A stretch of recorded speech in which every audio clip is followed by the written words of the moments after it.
The sun barely crested the jagged horizon of the valley, yet already shadows moved among the tall grasses. A small band of Australopithecus emerged from the rocky overhangs where they had sheltered through the night, their bodies lean and nimble faces alert, with the sharp curiosity of early humans. Each step was deliberate, each movement measured. The valley was theirs, yet it was ruled by a silent terror, serpents of unimaginable size, gliding through the grasses, coiling around trees, and lurking beneath the river's calm surface. The air pulsed with tension.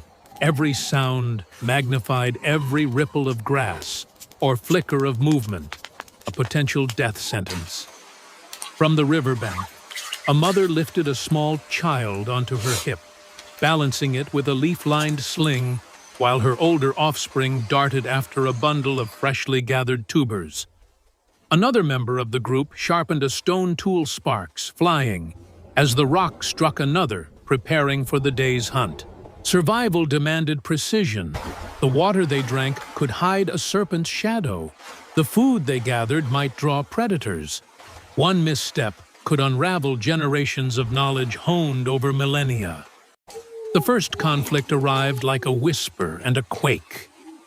The ground trembled subtly as the giant snake, a Titanoboa ancestor magnified by the valley's myths, slithered into view. Its scales shimmered with wet, light eyes, glinting with cold calculation. The band froze, a tableau of primal fear and instinct. One careless gesture, one shriek, could awaken the beast fully. Without words, they spread into a practiced formation, hunters at the front shielded by improvised wooden spears and clubs. Elders and children retreating toward the cliffs and hidden caves. Every motion was choreographed by necessity, a silent language of survival. Yet the valley had more than serpents. Across the distant rise, another band of Australopithecus stirred rivals who had followed this group's trail, drawn by competition for the valley's limited resources.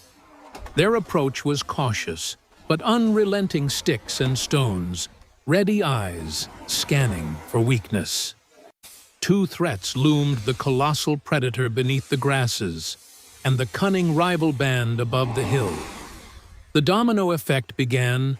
One hunter's movement startled a smaller snake in the underbrush, triggering a rapid sequence of skittering and hissing, sending some of the children scattering toward the cliffs.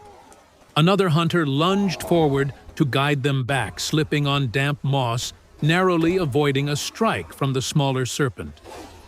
Water became the next focus, as thirst pressed upon the group. Using leaves fashioned into makeshift vessels, they drew from the river's edge, cautious of the Titanoboa that glided beneath the surface, unseen yet ever present. The elders signaled with subtle gestures, one to flank the predators, another to cover the young, a silent orchestration of life and death. Each stone tool, each bundled leaf, each careful glance carried the weight of survival. Each heartbeat echoed like a drum in the vast, treacherous valley. The rival band crested the ridge, their shadows stretching long across the valley floor. Muscles taut, they advanced with the precision of instinct honed by hunger and necessity. The two groups' eyes met, silent communication, unspoken understanding that this confrontation could turn deadly. Suddenly, a low hiss rolled through the grasses. The Titanoboa emerged, massive coils, writhing, lifting its head like a living tower. Its presence forced both bands into uneasy collaboration. Survival now demanded unity against the common enemy. Spears were raised, stones poised, and yet movement was cautious, for one false step would invite annihilation. The first clash with the serpent came swiftly. It lunged, jaw unhinging, striking at the front of the group. A hunter leapt aside, barely avoiding the crushing force, and struck a makeshift club against the creature's scaly hide. Sparks of stone against scale rang out a metallic cry, cutting through the valley's tension. Another hunter grabbed a flaming stick from a small ritual fire, slashing at the snake's eye, forcing it back momentarily. The group's coordination was chaotic, yet miraculous, each member instinctively knowing where to move, who to shield, who to distract. But the snake was only one danger. The rival band seized the moment, advancing down the slope to claim both territory and prey. A stone flew, hitting a juvenile, who cried out a piercing sound that echoed across the grasses. The original band lunged to protect their young, forming a semicircle around them, weapons ready. The two groups clashed, not in open, mindless combat, but in a desperate ballet of survival. Shouts, hisses, and the dull thud of stone against bone punctuated the chaos.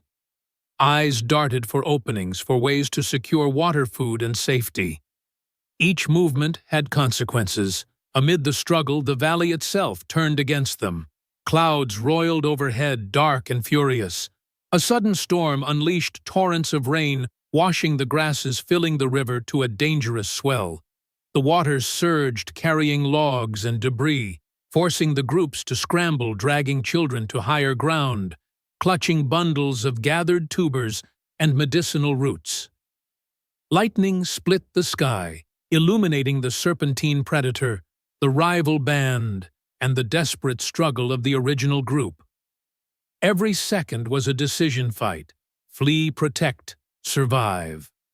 Through coordinated effort, they began to regain control. One hunter drove the titanoboa back with flaming branches and loud rhythmic strikes against rock, while another distracted the rival band with sudden, precise throws of sharpened stones. Slowly, the original group corralled the young and elders toward a hidden cave, an ancient refuge carved by river and time. The storm raged, yet inside the cavern they found shelter. The coiling snake, unable to follow, retreated into the shadows of the valley.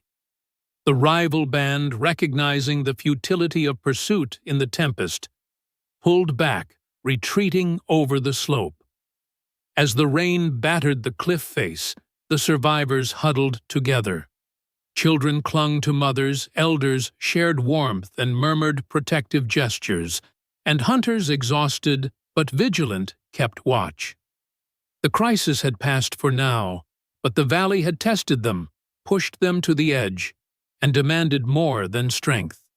It demanded cunning, coordination, and courage. Flames from a small fire flickered across their faces, illuminating relief, determination, and the quiet joy of survival. In the heart of a storm-swept, snake-ruled valley, life persisted. The storm began to ease, leaving the valley slick and glistening under a pale sun. Water dripped from leaves and rocks, steam rising from puddles warmed by the returning light. The survivors emerged cautiously from the cave bodies, tired limbs, aching eyes, scanning for any lingering threat. The titanoboa had vanished into the mist of the valley floor, its coils hidden beneath the grasses, leaving only an eerie silence and the memory of its terrifying presence. The children, still trembling from the ordeal, were guided by elders to the river's calmer tributaries, where the water was safer to drink and the leaves could be used to carry it back to the settlement. Hunters moved ahead, checking for snakes and rival intruders, improvising stone traps and marking boundaries in the sand and mud to warn others of the valley's hidden dangers. Every gesture, every glance reinforced the bonds between group members, a subtle acknowledgement that survival was communal, not solitary. Amid the wet grasses, the band began to reorganize. They salvaged what they could from the fallen branches and debris, crafting rudimentary shelters and sharpening stone tools dulled by rain. Leaves and woven vines were used to collect food, while medicinal roots bruised and soaked were prepared as poultices to soothe the minor injuries inflicted by the skirmish. Every action was purposeful, an interplay of instinct and learned skill passed down through countless generations. The valley had tested them, and they were proving capable, adapting to its challenges with resilience and ingenuity. Finally, as the sun climbed higher, casting warm light over the valley's slopes, the group gathered together in a quiet ritual of survival. Children were fed elders, murmured blessings or protective gestures, and hunters shared a modest meal of foraged roots and small prey. The coiled tension of fear and chaos began to dissipate, replaced by laughter, sighs, and the silent communion of relief. Eyes met, and without words, each member understood the triumph not over the valley, not even over the Titanoboa, but over fear itself, over chaos, over the relentless demand of life. In that moment, the valley transformed from a place of peril into a sanctuary of experience. Each step taken, each breath drawn, and each action performed was a story, a testament to the endurance of early humans navigating a world ruled by monsters, rivals, and storms. The band's survival was not miraculous, but earned through courage, strategy, and unity. And as they prepared to move deeper into the valley, seeking new hunting grounds and safer waters, they carried with them the knowledge that life, even in a world dominated by giant serpents, persisted, resilient, and unstoppable.